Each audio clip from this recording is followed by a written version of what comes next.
በመጀመሪያ ጥቂት ሰዎችን ይህ ህልም እንዳይጨናገፍ የረዱ የተጉ የጣሩ እና ያሳኩ ሰዎች እንዳመሰግን ይፈቀድልኝ።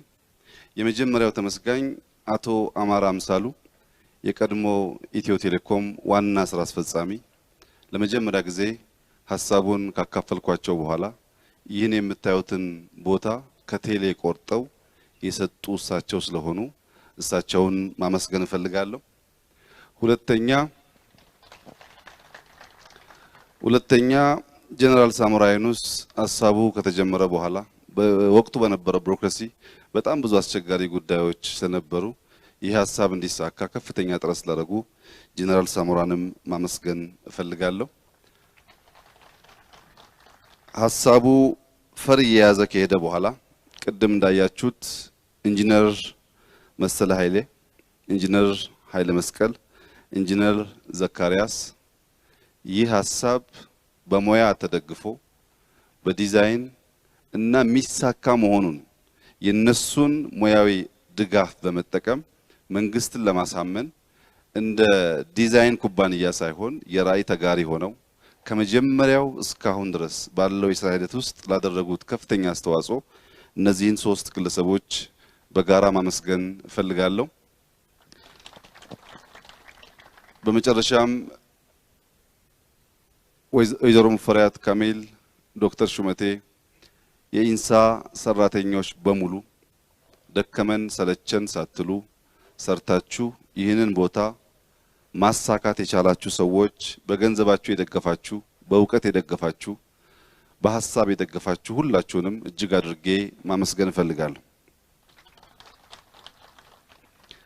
እንግዲህ ኢንሳ ውስጥ እኔ የማየው ኢትዮጵያን ነው።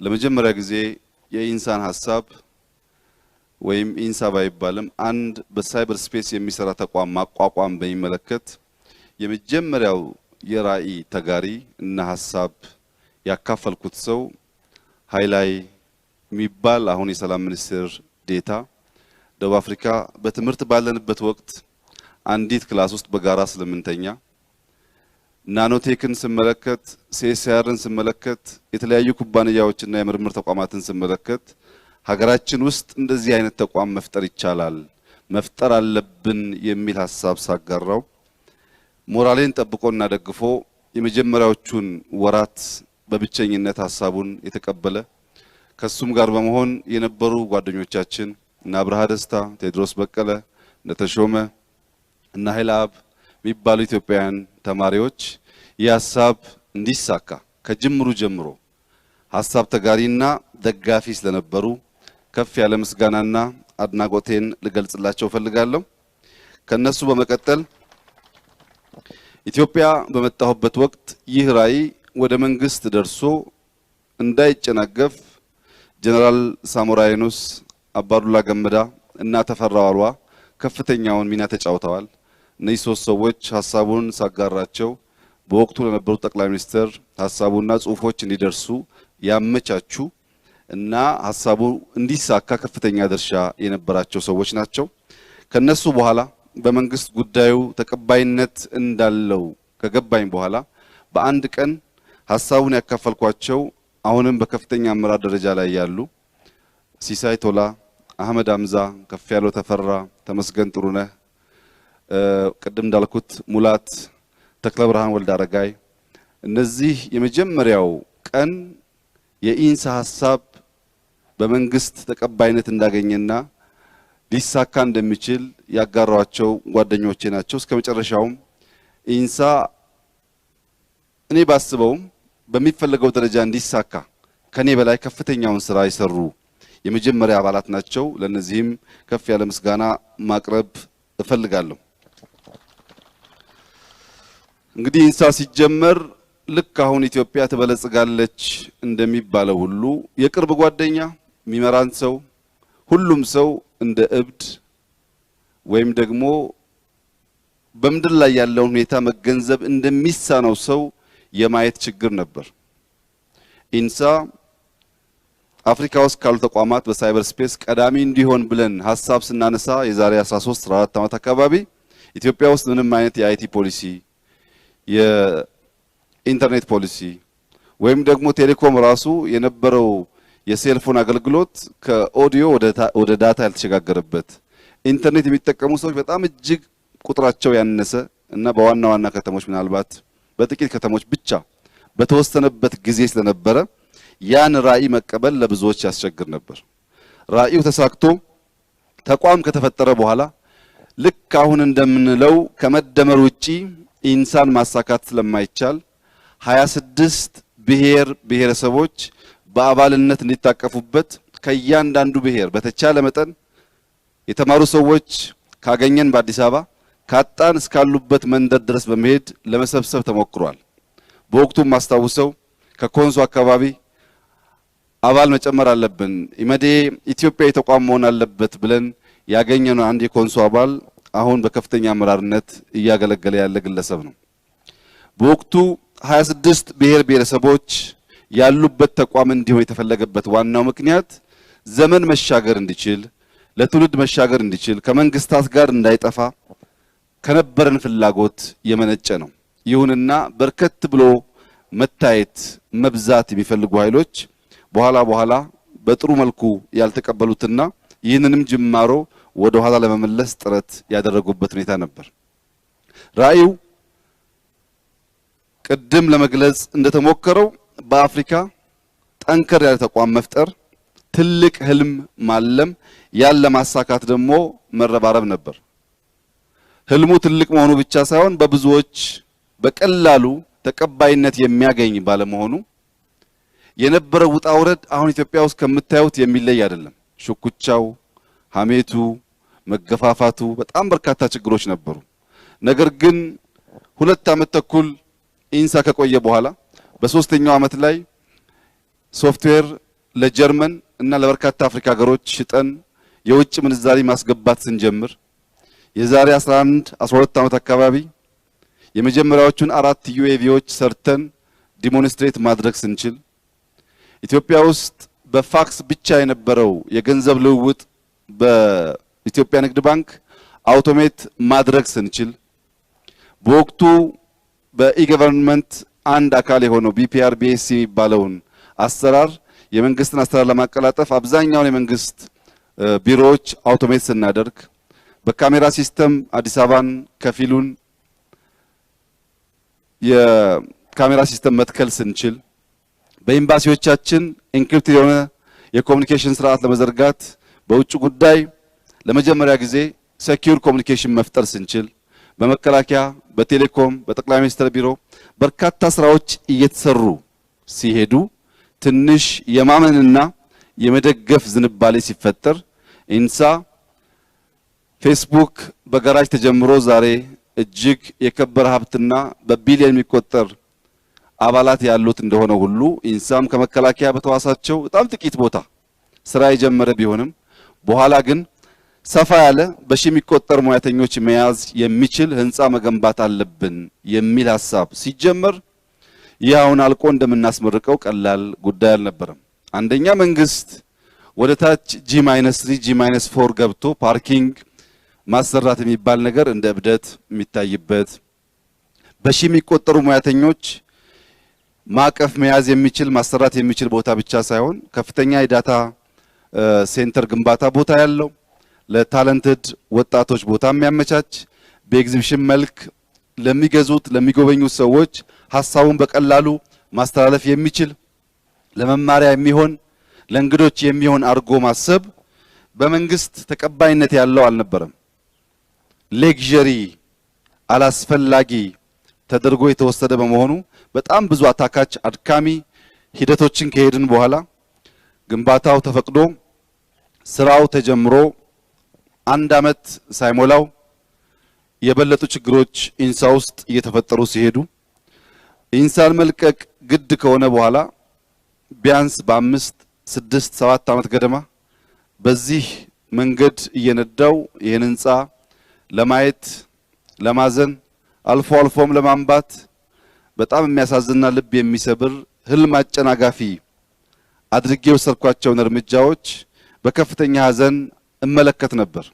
ዋናው ህንፃው እንዳይሰራ እና እንዳይጠናቀቅ የተደረገው ከበጀት ወይም ከእውቀት እጥረት ሳይሆን ራዕዩ የአብይ ስለሆነ መጠናቀቅ የለበትም ከሚልና ሁለተኛ በቤት ክራይ ደግሞ ከዘመድ አዝማድ በመከራየት በርከት ያለ ገንዘብ ማሸሽ ስለሚቻል ነበር።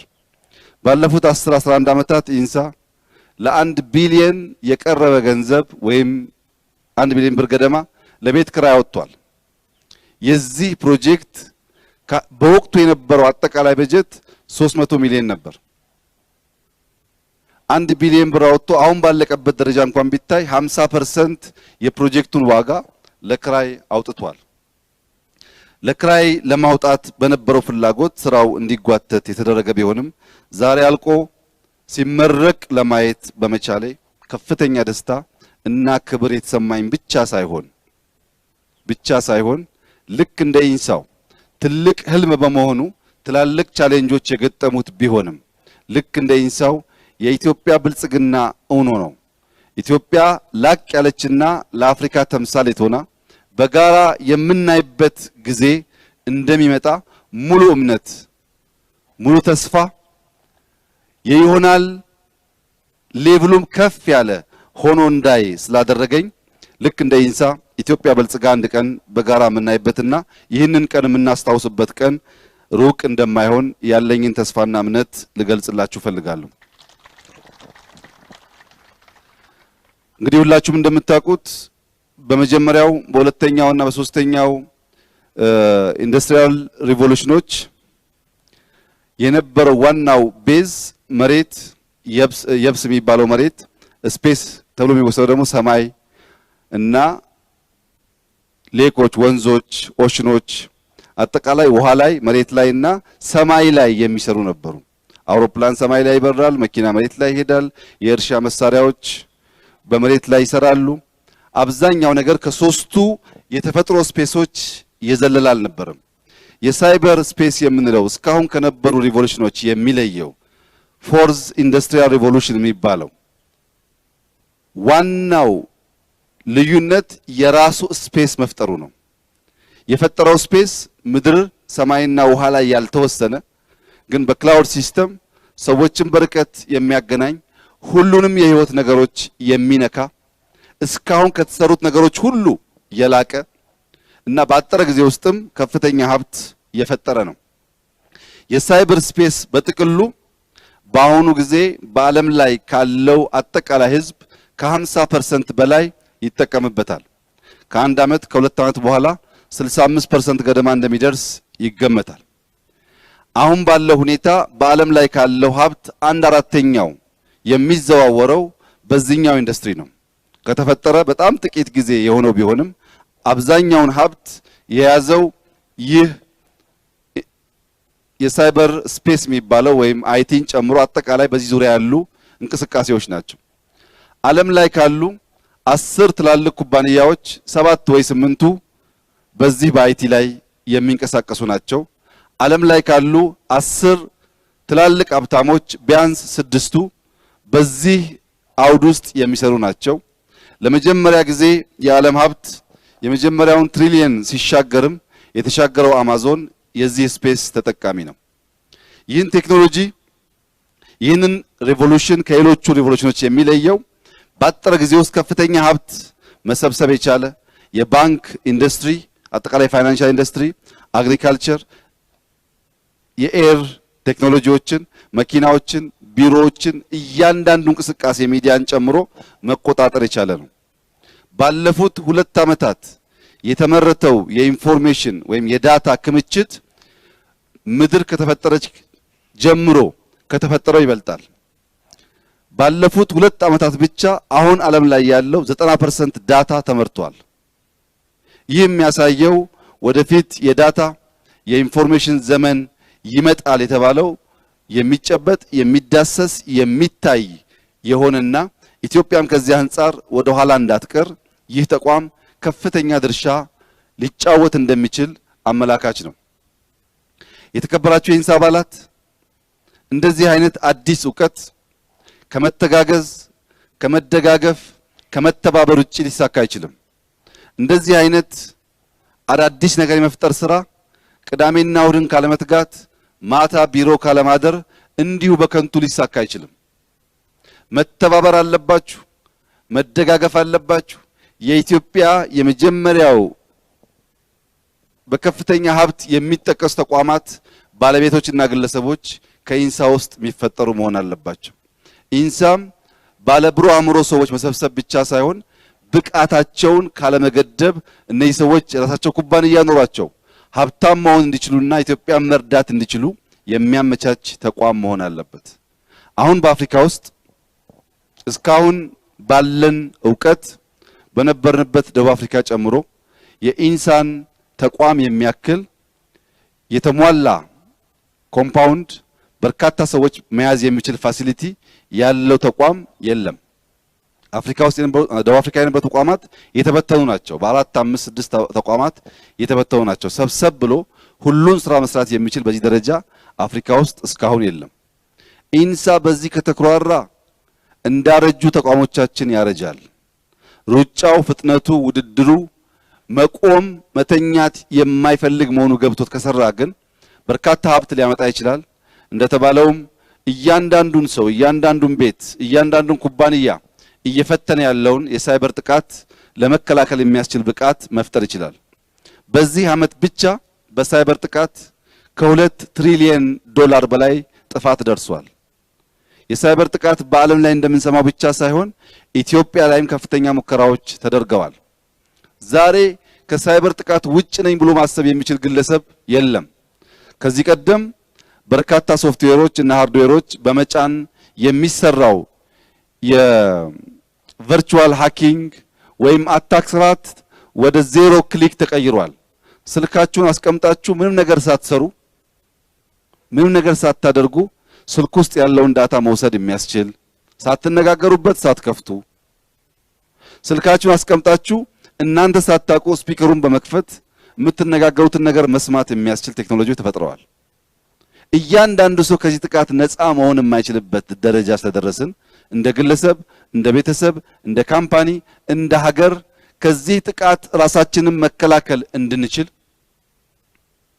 ይህ ተቋም ቀዳሚው ሚና በመጫወት ነገር ግን ከምርምር ተቋማት ከዩኒቨርሲቲዎች ታለንትድ ከሆኑ ግለሰቦች ጋር በመተባበር አዳዲስ ዕውቀቶች፣ ቴክኖሎጂዎች እንደሚፈጥር ያለኝ ሙሉ ተስፋ እየገለጽኩ ዛሬ ጠዋት አርቲፊሻል ኢንተለጀንስ በኢንተርኮንቲኔንታል ባዘጋጀው ኤግዚቢሽን የራሱም የሌሎች ወጣቶችንም እጅግ አስደማሚ የሚባሉ ቴክኖሎጂዎች ለማየት እድል አግኝቻለሁ።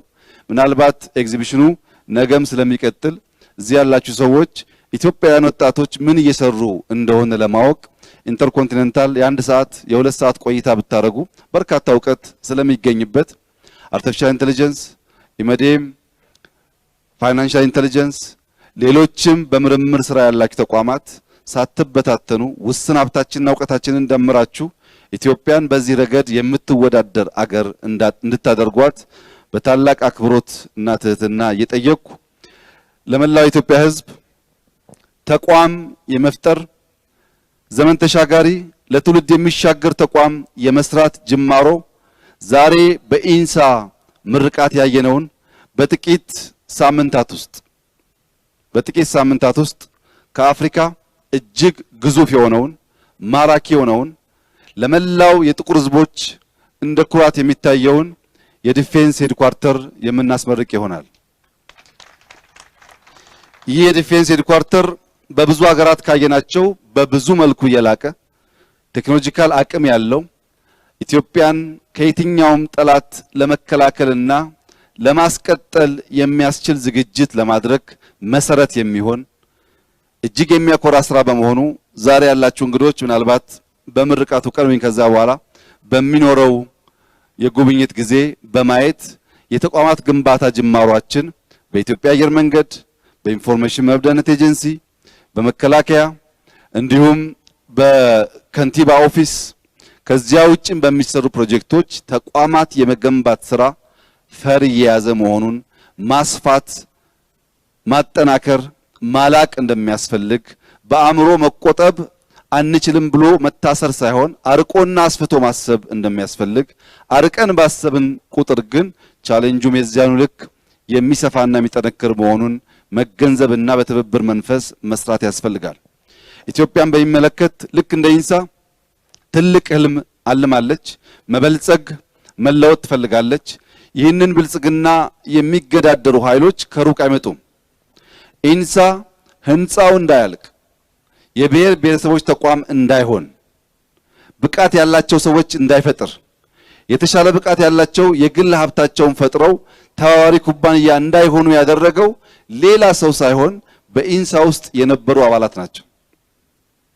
ከውስጥ ይህን ሐሳብ እንጋራለን አብረን እናድጋለን ያሉ ሰዎች ናቸው መጨረሻ ላይ በፖለቲካ ተበክለው ሐሳቡ እንዳይሳካ ከፍተኛ ጥረት ያደረጉት። ብዙ መጎሳቆልና መገፋት የነበረበት። ያም ሆኖ ግን ማዘግየት እንጂ ኢንሳ እንዳይወለድ ማድረግ አልቻሉም። ዛሬም ኢትዮጵያ ውስጥ በየቦታው በብሔር በሃይማኖት በሚያገባን በማያገባን ነገር ሁሉ እየተጋጨን ለሌሎች ሲሳይ እንድንሆን የሚፈልጉ ኃይሎች ፕራይመሪሊ ኢትዮጵያውያን ናቸው። የተገዙም ቢሆኑ የሚደግፋቸው ኃይል ያለም ቢሆን ፕራይመሪሊ ኢትዮጵያውያን ናቸው። ለመላው የኢትዮጵያ ሕዝብ ማስተላለፍ የምፈልገው ነገር ኢትዮጵያ ትበለጽጋለች። ስትበለጽግ መስዋዕትነት እንከፍል ይሆናል። አልባሌ ጊዜ የሚያባክኑ ግጭቶች ይፈጠሩ ይሆናል። ያልተዘጋጁ ሲቪሎች፣ አርሶ አደሮች፣ ንጹሃን ዜጎች አላግባብ የሚገሉና ሽብር የሚፈጥሩ ኃይሎች ይኖሩ ይሆናል።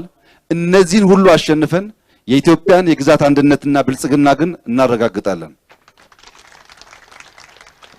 የኢትዮጵያን ግዛት አንድነት ለማስቀጠል ለማስጠበቅና የኢትዮጵያን ብልጽግና እውን ለማድረግ ምንም ኃይል አያቆመንም። ይህ ነገር እንዲዘገይ ሐሳባችን እንዲበተን በየጊዜው የሚረብሹ ኃይሎች ይኖራሉ። እናሸንፋቸዋለን። ኢትዮጵያ እናበለጽጋለን። ተቋሞች እንገነባለን። የነገይቱ ኢትዮጵያ ለትውልድ የምትመች ለኛም በስተርጅና የምንኮራና የምንኖርባት ሀገር ትሆናለች። ለብዙዎች መጠለያ ትሆናለች። ይህ እንዲሆን እንተባበር፣ በጋራ እንስራ፣ ተቋም እንፍጠር፣ አንተኛ። ህልማችን ተሳክቶ ኢትዮጵያ ከልመና ረጂ እንድትሆን የሁላችሁንም ጥረት የሚጠይቅ ስለሆነ በትብብርና በመደመር መንፈስ የኢትዮጵያን ብልጽግና በጋራ እናረጋግጥላለሁ። አመሰግናለሁ።